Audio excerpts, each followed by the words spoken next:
Okay, so Master Mason note, we'll do class 15 or 16, one of those here. I'll have to check it out. But I wanted to do a note on hypervigilance today. I think this works great for the class. It works great for the note-breaking skills.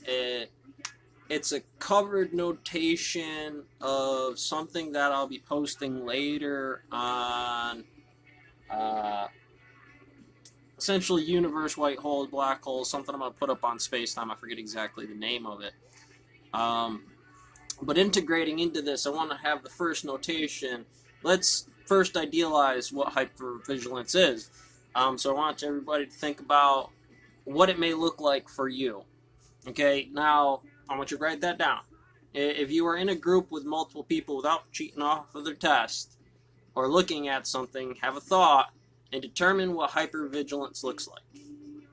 Okay, so you pause that if you want, but go. Now, what I expect to find on this is the realistic matter of anger management, depression,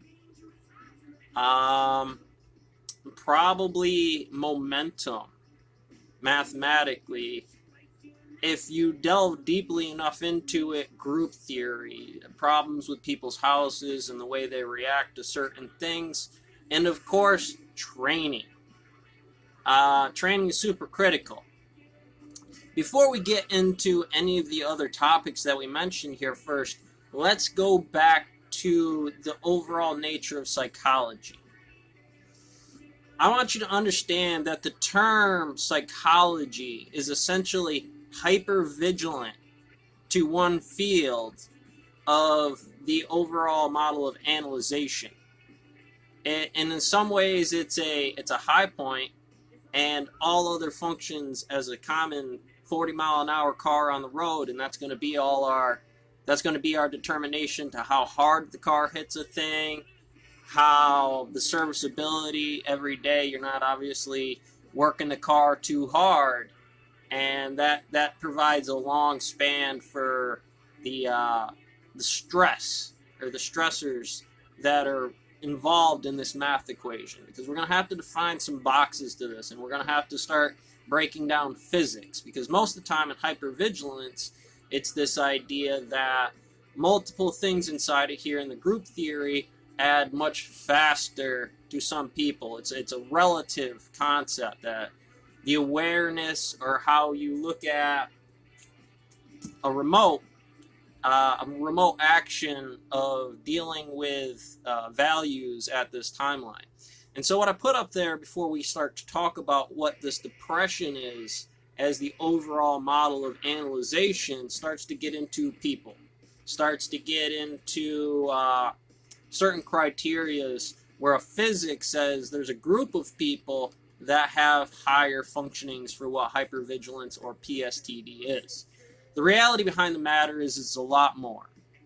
Now, obviously, extremities to the case in the number, it's one of these things with corona and the area, and, you know, basically what they're just going to tell you all, you probably all are sick of hearing it at this point in time, and realistically, I don't blame you, because without any kind of follow-up numbers with this, it's a thing that says, well, where's this point? Where's that? Where's the numbers? You know, you're an analyst. You're hyper-vigilant about that function, and usually when you don't get it, to a much lighter extreme of what the function is.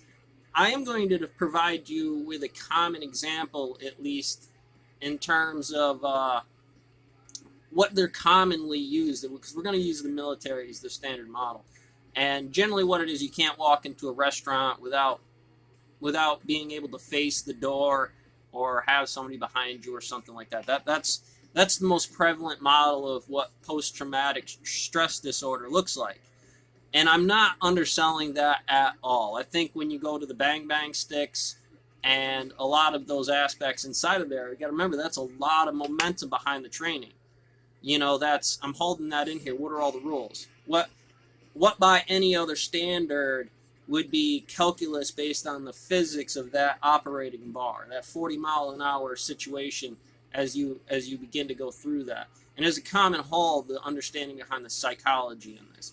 It's just something you can't deal with the restaurant, especially for the faculties of security of a restaurant, You know, we rely on the police station. We rely on that phone call and the timeline that negotiates this. So you will have some notes about people dropping a Second Amendment function right here, and realistically, that's fine, but that's not the direction we're traveling.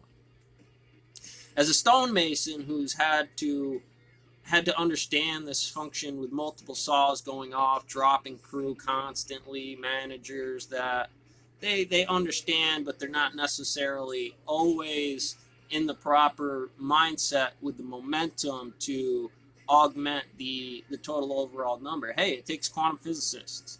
And I'm not saying to do quantum physics. I'm saying it takes those quantum physicists to understand the group theory, the movements, and very based objects. They're in the macroscopic level, microscopic level. Newton numbers. They're zero bases, they're fields with very specific values to their amount. And so you can get burnt out real easy. I think a lot of us, when you understand the real idea about why you quit a job, there's a realistic matter about hypervigilance and stress. And there's also realistic matters of the lack of engineering or planning timelines of adjusting this to want to be in there. Now, momentum a lot of time puts us into situations that we just don't want to be in. Walk down the road. Anything can happen. It might go against your plan. It might go against your standard. And let's say somebody comes up to you, hey, you want to hang out with me? And obviously I had a goal that I was trying to do, and that creates a lot of stress inside of this system. It creates a lot of alpha, beta standards. Obviously, I'd give this up because now I'm going with them.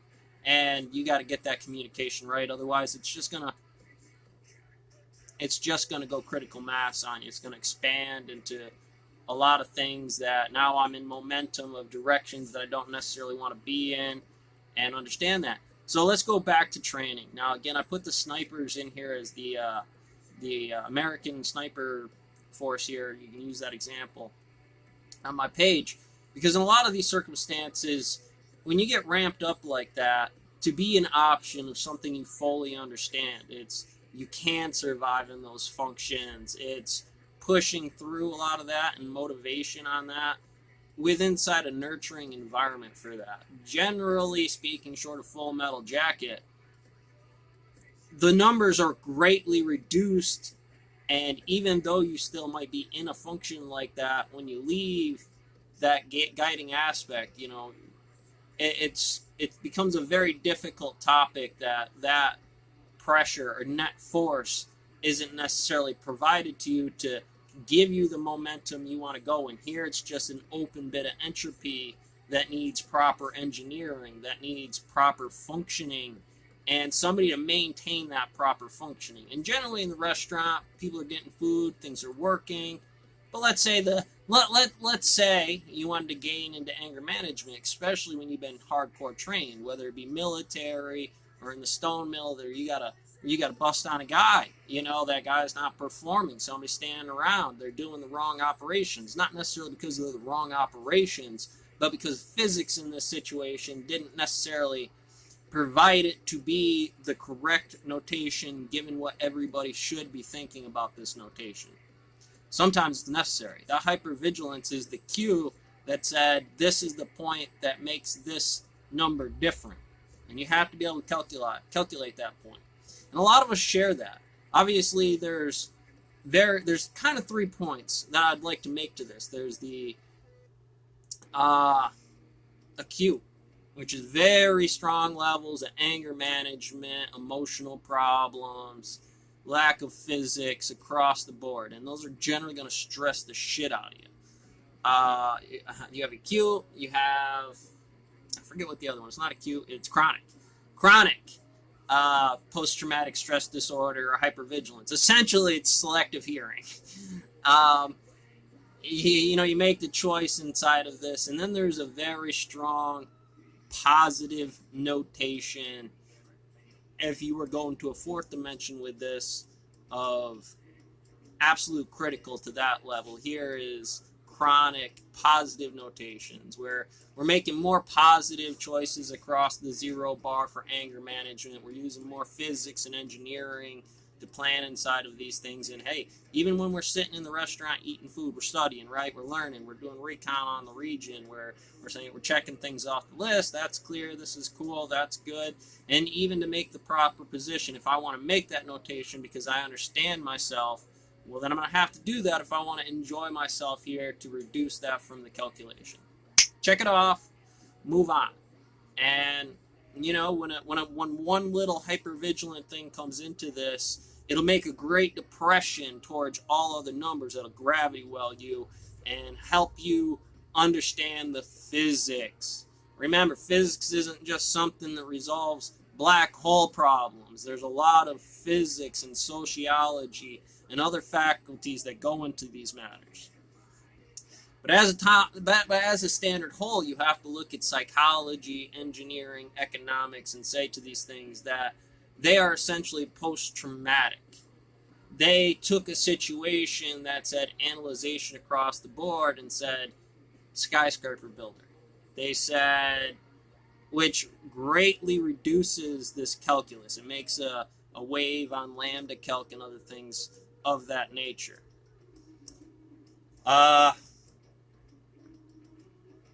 When we're utilizing post-traumatic stress disorder, remember, hypervigilance is coming across the board. It's this hyper-aggressive force in anger management. It's this empathy of entropy for emotional standards and functionings, how you feel about yourself, how you feel about your connections given that weight. And instead of re-engineering the situation, and I know what somebody's going to say, well, I can't make those decisions, I can't do those things. And the reality is that you can. It might need something in this board to say, I don't have any of these points, so what do I have to do differently to find a new point? And the reality is there is no perfect timeline for this. There is no perfect goal set. You know, sometimes it's go out and, you know, when you're a real fit guy or you're doing something like that, well, I need this perfect thing. I worked hard for it in my life.